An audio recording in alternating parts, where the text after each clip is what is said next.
My name is Daniel, I'm 32, and I never thought the person who would try to sabotage my career would be my own brother. I've always believed in hard work, late nights, early mornings, taking every tough project no one else wanted. That's how I earned my promotion. Or at least, how I thought I earned it. Because for months, I didn't even know I had been promoted. The company sent me the letter. A letter that should have changed my life. But it never reached me. Instead, it disappeared, slipped out of sight like it had never existed. I only found out by accident, months later, when I stumbled across it in the last place I expected, tucked inside a pile of unopened mail in my brother's room. At first, I couldn't process what I was looking at. The company logo, the official seal, my name typed neatly at the top. The words, "Congratulations on your promotion," seemed to mock me. My chest tightened, my hands trembled, and my stomach dropped. Why was my promotion letter sitting in his drawer? I confronted him right then. My brother, Ethan, looked at me with a mix of guilt and defiance. "I didn't want to feel inferior," he blurted out. No hesitation. No apology. Just that one line like it explained everything. I stared at him, waiting for more. For a laugh, a smirk, something to suggest this was just some sick joke. But he didn't budge. His jaw was tight, his eyes sharp, almost daring me to get angry. "You hid my promotion?" My voice cracked in disbelief. Ethan shrugged, like it was nothing. "You already have everything, Dan. The job, the apartment, the respect. What's left for me? I didn't want you shoving this in my face too." His words hit me harder than I expected. Not because I believed him, but because of how casually he said them, as if destroying my future was just a way to protect his pride. For a moment, the room was silent except for the sound of my heart pounding. I clenched the letter so tightly the edges cut into my palm. The reality was sinking in. My own brother, my blood, had tried to steal my chance at moving forward. And that was only the beginning. I didn't explode right away. I wanted to scream, to shake him, to demand an explanation that made sense. But all I could manage was a single question. How long? Ethan rubbed the back of his neck, avoiding my eyes. Couple months. Maybe 3. 3 months. 3 months of me showing up to work like nothing had changed. 3 months of wondering why my boss seemed distant, why projects I thought I deserved were going to other people. 3 months of me doubting myself when the truth was sitting in my brother's drawer the whole time. I felt sick. I dropped onto his bed, the letter trembling in my hands. "Do you even understand what you've done?" I asked, my voice low and dangerous. He crossed his arms, defensive now. "Don't make it sound like I ruined your life. You still have your job. You're fine." Fine. That word burned. Fine wasn't good enough. I had worked years for this promotion. The late nights, the missed birthdays, the weekends I spent hunched over spreadsheets instead of relaxing, all of it was supposed to mean something. And he'd stolen that moment from me like it was nothing. "You knew I was waiting for this," I said, my throat tight. "You knew how much it meant to me." His lips curled into something between a smirk and a sneer. "Yeah, well, maybe I got tired of always being second place." "You ever think about that? Second place?" My head spun. This wasn't a competition, not for me. But clearly for Ethan, it always had been. Every achievement I had, he took as a loss for himself. Every step I climbed, he felt pushed further down. I looked at him, really looked at him, and for the first time, I didn't see my brother. I saw someone who would rather drag me down than climb up himself. And then my phone buzzed. It was a message from my manager. "Daniel, we need to talk first thing tomorrow morning." My stomach dropped. Did they know? Had the company assumed I had ignored their letter? Had I blown my chance without even realizing it? I folded the letter, slipped it into my pocket, and stood up. "This isn't over," I told Ethan. "Not by a long shot." As I walked out of his room, one thought gnawed at me. My career might already be in pieces, and the person who smashed it was sitting under the same roof, wearing my last name. I barely slept that night. I kept replaying Ethan's smug face in my mind, his words like a broken record. I didn't want to feel inferior. Every time I closed my eyes, I saw the promotion letter crumpled in his drawer, gathering dust while my future sat on hold. By the time morning came, my body felt like lead. Still, I forced myself into my best suit, straightened my tie, and walked into the office with the letter tucked inside my briefcase. If today was going to be a reckoning, I needed to be ready. My manager, Mr. Larson, was already waiting in his glass-walled office. His expression was unreadable, serious, almost disappointed. He gestured for me to come in and close the door. "Daniel," he began, steepling his fingers, "I have to ask, why didn't you respond to the promotion offer?" The words landed like a punch. So they had noticed. My heart thudded in my chest. "Sir," I said carefully, "I never received it." Larson raised an eyebrow.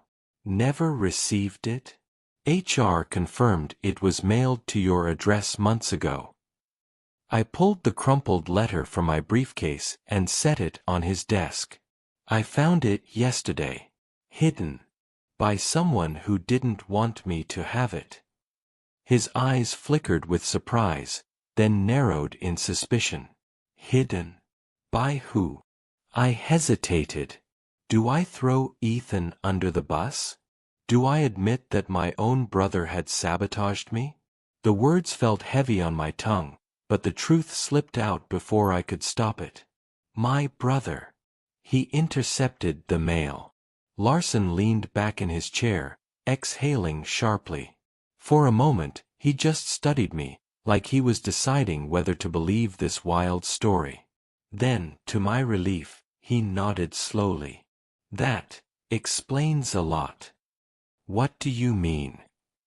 I asked. He tapped the desk. "Frankly, Daniel, I was worried. You've been passed over for several projects lately because we thought you weren't interested in moving up. The board assumed you were rejecting the offer. It's put you in a difficult light." The pit in my stomach widened. "So, what now?" Larson folded his hands. "I can't promise the position is still open. But I'll take this to HR and the board. If what you're saying is true, we'll reconsider. In the meantime, I need you to be transparent with me. No more surprises." I nodded quickly. "Absolutely. No more surprises." But as I left his office, my pulse wouldn't calm. Because the biggest surprise of all was still waiting at home, Ethan. And if he thought he could bury my promotion without consequences, he was about to learn just how wrong he was. When I got home that evening, Ethan was sprawled across the couch like nothing had happened. Remote in one hand, chips in the other, as if he hadn't just detonated my career with his jealousy. I dropped my briefcase harder than I intended. The thud made him glance up, but instead of guilt, his face carried that same lazy defiance. "So," he said, chewing loudly, "did your boss cry when you told him?" That was it. My control snapped. "Do you think this is funny?" I shouted, my voice echoing off the walls. "Do you realize what you've done to me?" Ethan rolled his eyes. "Relax. You still have your job. It's not like you got fired." I stepped closer, my fists trembling at my sides. "Because of you, I nearly lost everything. They thought I rejected the promotion. They thought I didn't care. Do you understand how that makes me look? He shrugged, setting the chip bag down. Better than how I look next to you. Always the successful one. Always the golden boy. I'm sick of being compared. I laughed bitterly, shaking my head. Compared? Nobody was comparing you but yourself. I've worked for everything I have, Ethan. You think hiding my letter makes you equal? It just proves exactly why you'll never be where I am.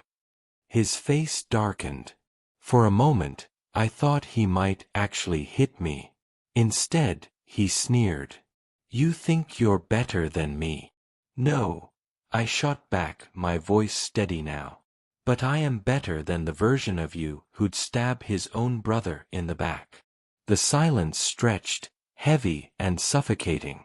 Finally, Ethan stood up, his jaw tight. Fine. Go be the perfect little career man.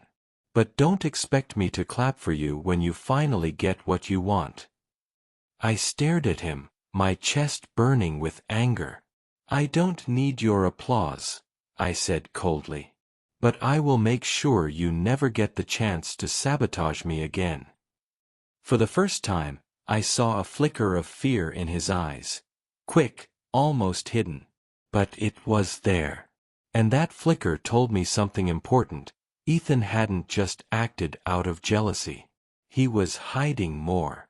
Much more. I thought the worst was over. That once I had the letter in hand, the damage was contained. But the next morning, I got an email that made my blood run cold. It was from a colleague in another department. Hey Daniel, sorry again about you passing on the promotion. Surprised you didn't want it, but Ethan made it sound like you weren't interested. Hope everything's good. I read it twice. Then a third time. Ethan made it sound like you weren't interested. My brother hadn't just hidden my letter, he'd been talking to people. Laying groundwork. Spreading a story that I didn't even want the promotion. My jaw clenched so tight it hurt. At work, whispers suddenly made sense. The side glances, the pitying looks, the way projects I normally would have been trusted with had quietly slipped away. It wasn't just the missing letter. Ethan had been actively poisoning my reputation. That evening, I stormed back into the apartment, letter still in my bag, email pulled up on my phone. He was in the kitchen this time, scrolling on his phone like he didn't have a care in the world. Why are people at my company telling me you said I didn't want the promotion? I demanded. Ethan froze. Just for a split second.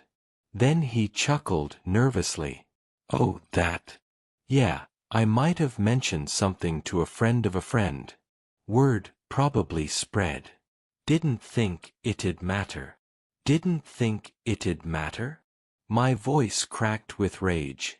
You didn't just steal my letter, you sabotaged my name. Do you understand what that means in my field? Reputation is everything. He looked at me like I was the problem. You act like the world revolves around you. Newsflash, it doesn't.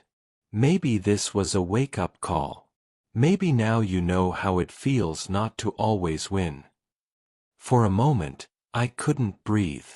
My own brother had intentionally tried to ruin me, not just delay me, not just bruise my ego, but ruin me. I took a step closer, lowering my voice to a deadly calm. Ethan, if this costs me my career, you and I are done. Brothers or not. I will cut you out of my life like you never existed. His jaw tightened, but he didn't reply. Just stared at me, defiant, until I walked away. But as I shut my bedroom door, a single thought gnawed at me. What else had he done behind my back? And deep down, I already knew. I hadn't uncovered the worst of it yet. The next clue came from someone I never expected. My friend Mark. We'd known each other since college, and he'd always been the first to congratulate me when something good happened. But lately, he'd gone quiet. No texts, no calls, nothing. That afternoon, he finally messaged me. "Dan, I'm sorry, man. I didn't know how to face you after what Ethan told us. I figured if you were embarrassed, you didn't want me bringing it up." My stomach twisted. "Told us?" I called him immediately. "Mark, what the hell are you talking about?" I demanded the second he picked up. There was a pause, then his hesitant voice. "Ethan said, you turned down the promotion. That you didn't think you could handle the pressure. He made it sound like you were ashamed of failing before you even started." I gripped the phone so hard my knuckles whitened. "That's a lie. I never said that. I never even saw the letter until this week." Mark exhaled sharply. "Then Ethan's been running his mouth for nothing. He told everyone at that dinner a while back. That's why people have been distant." I ended the call, my chest burning. Ethan hadn't just sabotaged my career, he'd sabotaged my friendships, too. People I trusted thought I was too weak for the job. All because he wanted me to feel inferior. When I confronted him that night, he didn't even flinch. "You told my friends I turned it down?" I shouted. He leaned against the counter, arms crossed, that same infuriating smirk tugging at his lips. "I might have mentioned you weren't ready. People believe what they want to believe. Do you realize what you've done?" My voice was shaking now, not just with anger, but with something deeper. Hurt. Betrayal. "Yeah," he said coldly. "I evened the score." That was the moment I knew this wasn't just jealousy anymore. Ethan didn't want to catch up to me. He wanted to pull me down until we were both in the dirt. And the terrifying part? He wasn't finished yet. The following week, my world tilted again. HR called me in for a follow-up meeting. I thought it was about the promotion, maybe finalizing whether I still had a chance. But the moment I walked into that room, the air felt different, colder, heavier. Two people from HR sat across the table, their expressions serious. One slid a file toward me. "Daniel, we've received concerning feedback about your professionalism." I blinked. "What? From who?" They exchanged glances. "We've had multiple reports that you were overheard saying the promotion was too much pressure, and that you didn't believe you were qualified. We also heard that you intended to reject it because you didn't want the added responsibility." My throat went dry. That was exactly what Ethan had told my friends. Word for word. I shook my head quickly. "That's not true. I never said that." "Then how do you explain several employees claiming otherwise?" I clenched my fists under the table. "Because someone is deliberately spreading lies about me. Someone close to me." The HR rep frowned. "And who would that be?" I hesitated. My heart pounded. Do I say it? Do I drag family into this? But if I stayed silent, Ethan would win. "My brother," I said firmly. "He got hold of my promotion letter, hid it, and then told people I didn't want the job. I can prove it." They looked skeptical, but I slid the crumpled letter across the table. This was hidden in his drawer. He admitted it to my face. Silence. Then finally, one of them sighed. "Daniel, this is highly unusual. We'll need to investigate further." As I left the building, my hands shook with adrenaline. Ethan's sabotage had reached the one place I couldn't afford it to, my company's trust. That night, I burst through the apartment door, letter in one hand, fury in the other. Ethan was gaming, headset on, laughing with friends online. I yanked the cord from his console. His laughter died instantly. You tried to ruin me at work, I said, voice trembling with rage. You went to my colleagues, spread lies, and made me look incompetent. He ripped off the headset, glaring. So what? Maybe I'm tired of living in your shadow. Maybe it's my turn to shine.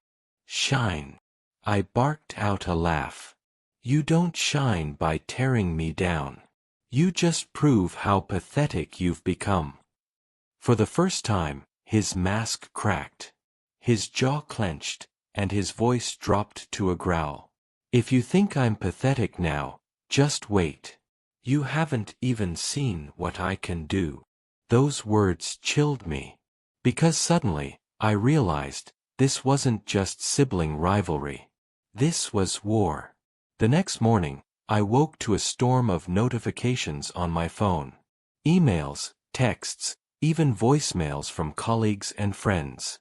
My stomach knotted as I opened the first one. Daniel, I can't believe you'd badmouth the company like that. Really disappointed. Badmouth the company. My pulse spiked. I scrolled further and saw screenshots, posts on a local career forum under my name. Complaints about being overworked, calling management clueless, mocking co-workers. Except, I hadn't written a single word of it. My hands shook as I dug deeper. Fake accounts, fake emails, even a profile picture stolen from my own LinkedIn. Someone had gone to meticulous lengths to make it look like I was trashing my own workplace online. And I didn't need to guess who. Ethan. When I confronted him, he didn't even deny it. He was sitting at the kitchen table, scrolling his phone, a faint smirk tugging at his lips when I dropped my screen in front of him. You created fake accounts in my name? My voice came out low, dangerous. He shrugged. You always talk about how hard you work. I figured people should see the truth, that maybe you're not the saint you pretend to be. I slammed my fist on the table so hard the salt shaker toppled. The truth. You're fabricating lies to destroy me. Do you know what this could do to my career? If management thinks I posted this, I'm finished. Ethan leaned back in his chair, folding his arms. Maybe that's the point. Maybe if you lose a little, I'll finally get to win. My chest burned with fury. This isn't a game, Ethan. This is my life. My future. My reputation. His eyes hardened, and for the first time, he dropped the smirk. And what about mine? You think you're the only one who matters? I'm tired of being the screw-up. Tired of being compared. If ruining you is the only way I get noticed, so be it. I stood there, trembling, staring at the stranger my brother had become. Somewhere along the line, jealousy had twisted him into something darker, something unrecognizable. And now, he wasn't just sabotaging me. He was trying to erase me. That night, I made a decision. If Ethan wanted war, then war he would get. But this time, I wasn't going to play defense. I was going to end it. I spent the next 2 days in silence, barely speaking to Ethan, barely eating. On the surface, it looked like I'd given up. But inside, I was building my case. First, I gathered every piece of evidence, screenshots of the fake posts, emails from friends repeating Ethan's lies, the original promotion letter creased from his drawer. Then, I printed out the text he'd sent me months ago when he'd accidentally hinted at fixing my problem. Back then, I brushed it off as his usual cryptic nonsense. Now, it was proof. Finally, I wrote down everything he'd confessed to during our fights. Not word for word, but enough to show a clear pattern: theft, defamation, intentional sabotage. By the third morning, I was ready. At work, I asked for a private meeting with HR and my manager. When I laid the folder on the table, my voice didn't shake. This is the truth. My brother has been impersonating me online, hiding my mail, and spreading lies to my colleagues. Here's the proof. For nearly an hour, they flipped through the documents. Every page made my pulse race. At last, Mr. Larson set them down and looked at me. Not with suspicion this time, but with something closer to pity. "Daniel," he said, "this is serious. We'll escalate this to legal immediately. You've been the target of a malicious campaign. I can't promise the promotion back, but we'll clear your name." Relief washed over me like a tidal wave. It wasn't over, but for the first time, I wasn't standing in the dark alone. That night, when I came home, Ethan was sprawled on the couch as usual. But this time, I didn't lose my temper. I didn't shout. I just set the empty folder on the coffee table and said, "They know." He froze, the cocky smirk finally draining from his face. "What do you mean, they know?" I leaned closer, my voice calm, steady, dangerous. "The company knows everything. The fake accounts. The lies. The letter. All of it. Whatever little game you were playing, it's over." For the first time, Ethan looked small. Cornered.